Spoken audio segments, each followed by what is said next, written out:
आज मैं ट्वीट कर रहा था कि लोग आज़ादी सहाफ़त के लंबरदार बनते हैं सब कुछ। 2006 में नवाब अकबर भुट्टी का जब वाक़या हुआ तो उसके ऊपर मैंने लिखना शुरू किया। मैं नौकरी में था, उस नौकरी की बुनियाद पे मुझे जंग ग्रुप से उन्होंने छुट्टी कर दी, मैं कॉलम बंद कर दिया। ये सारे लोग जो आज बातें करते हैं जंग ग्रुप में मुलाजिम थे, अहमद मीर भी था, सारा आलम भी था, सब लोग वहीं थे, सारे खड़े थे। आपने कोई एक कभी मेरे मामले में कोई बयान सुना किसी का? नहीं, बेशक। 2007 में मैं ईरान में था। मैंने ईरान के अंदर जामिया अफ़सा का वाक़या हुआ, मेरे पास डिप्लोमेटिक पासपोर्ट था, मैं वहाँ पर सरकारी मुलाजिम था, मैं $5000 तनख्वाह लेता था।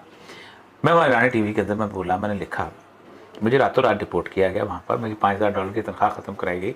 आपने कभी एक फ़िक्रा सुना किसी आज़ादी सहाफ़त वाले ने? वो सिर्फ ये कहते हैं कि ये साफ़ी आई नहीं, तो बेसिकली बस कॉलम लगा रहा है, बस डेट्स ऑल। बहाना आपको चाहिए होता, बेशक। चूँकि मेरे उस सारे मामले के अंदर कोई ऐसा मसला नहीं इन्वॉल्व होता था जिसके अंदर वो किसी एक इदारे को बदनाम कर सकते, इसलिए वो साथ थे, मुशर्रफ के साथ थे, मुशर्रफ के साथ देना इनका सारे साथ थे। बिल्कुल ऐसे इन लोगों ने कहा था जब जामिया अफ़सा पे, मुशर्रफ ने कहा था कि जामिया अफ़सा पे अटैक करो, तुम नहीं बोलोगे, तो ये अहमद मीर बैठे हुए थे सारे, उनका हम नहीं बोलेंगे, कहा उन्होंने सबने, बिल्कुल ऐसे आप करें, स्टेट विद इन स्टेट में उन्होंने करवाए। तो मसला सारा ये है कि ये लोग, मैंने कहा मैं मिसिंग पर्सन के बारे में बोलता रहा हूँ, शुरू से लेकर अब तक बोलता हूँ, मैं हनवीर भट्ट के बारे में बोलता रहा हूँ अब तो, लेकिन मेरी लिस्ट जो मिसिंग पर्सन की है वो इंडिया और अफगानिस्तान में नहीं बनती, बिल्कुल ऐसे इसलिए कि मैं उन सारे बलोचों को जानता हूँ, साथी तौर पे जानता हूँ कि जिनका नाम मिसिंग पर्सन में से है, उनमें से बेशुमार ऐसे हैं जो कि मुझे पता है कि अपने घरों में भी आते जाते हैं, क्योंकि मैं बलूचिस्तान से मैं मुद्दत गुजारी, मुझे पता है वो कहाँ है, मुझे पता है वो कहाँ, उनके घर वाले कैसे उनको खाना पहुँचाते हैं, मुझे पता है कैसे वो पैसे लेते हैं किस जगह से और किस जगह मूव करते हैं। तो इसलिए मैं कम से कम ये चीज़ नहीं मानने को तैयार कि आज़ादी सहाफ़त जो है वो इस बुनियाद पे हुई है। मैंने भुगता हुआ है इन सारे लोगों। दुनिया में जितना फ्रीडम ऑफ स्पीच का गला है ना, वो मीडिया ने घूंटा, किसी और ने नहीं घूंटा। मैं किसी और की मिसाल नहीं देता हूँ। आप मेरा यूट्यूब चैनल देख लें, आप मेरे उसकी फॉलोइंग देख लें, अपना कॉलम्स की हिट्स देख लें। आजकल तो छुपी बात तो नहीं है। मुझे जनवरी 2021 में 20 साल हो जाएंगे कॉलम लिखते हुए, और मैं बाकायदा कोशिश करके सरकारी नौकरी में लिखा था। मेरी कोई ना कोई से है इस मुल्क में, है ना, थोड़ी बहुत आवाज़। आप 2003 में जियो आया है, जियो 2003 से लेके 2021 तक आप सिर्फ 2.5 मिनट की मेरी अपीयरेंस है जियो के अंदर, वो भी मज़ाकरात के इफ्तार इकबाल के मज़ाहिया प्रोग्राम में मुझे किसी ने नहीं बुलाया, खा वो अहमद मीर हो, खा वो शाहज़ेब खानज़ादा हो, खा वो वहाँ पर कोई और हो, किसी ने नहीं बुलाया। मेरा गला किसने घूंटा? मुशर्रफ ने।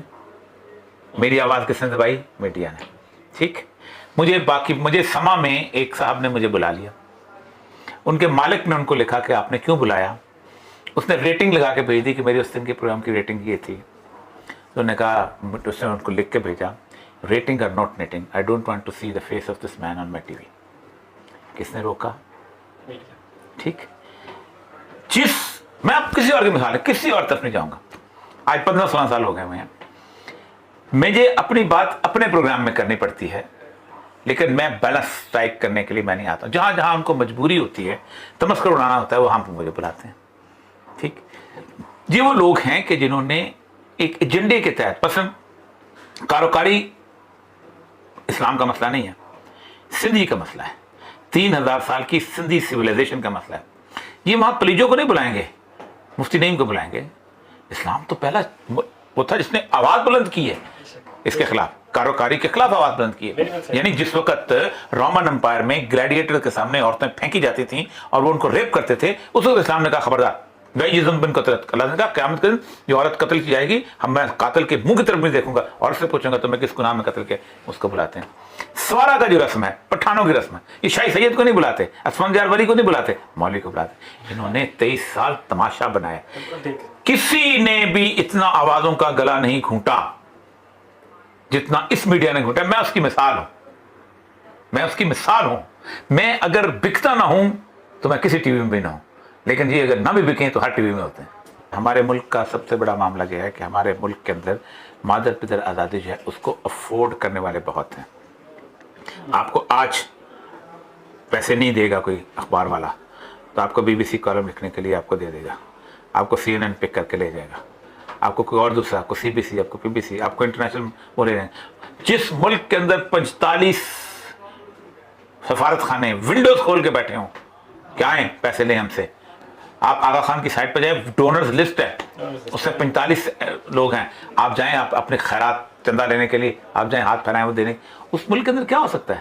یہی ہونا ہے, اور یہی انہوں نے کیا ہے. انہوں نے ایک خاص قسم کا کلاؤڈ اکٹھا کر لیا ہوا ہے, وہی بولتے ہیں. اور اس کلاؤڈ کو کون سپورٹ کرتا ہے؟ میڈیا. اور میڈیا کو کون سپورٹ کرتا ہے؟ میں سیکٹری انفارمیشن رہا ہوں. اس پورے کے پورے پاکستان کے اشتہارات کا بجٹ 2 ارب روپے ہے ٹوٹل سال کا, اس سے 4 ٹیلی ویژن چینل نہیں چلتے. یہ 88 کہاں سے چل رہے ہیں؟ کسی نے پوچھا کیا؟ اس نے کبھی کسی صحافی نے پوچھا کہ جناب مالک صاحب یہ مجھے جو آپ 40,000 روپے تنخواہ دیتے ہو, 40 لاکھ تنخواہ دیتے ہو, یہ کہاں سے لاتے ہو؟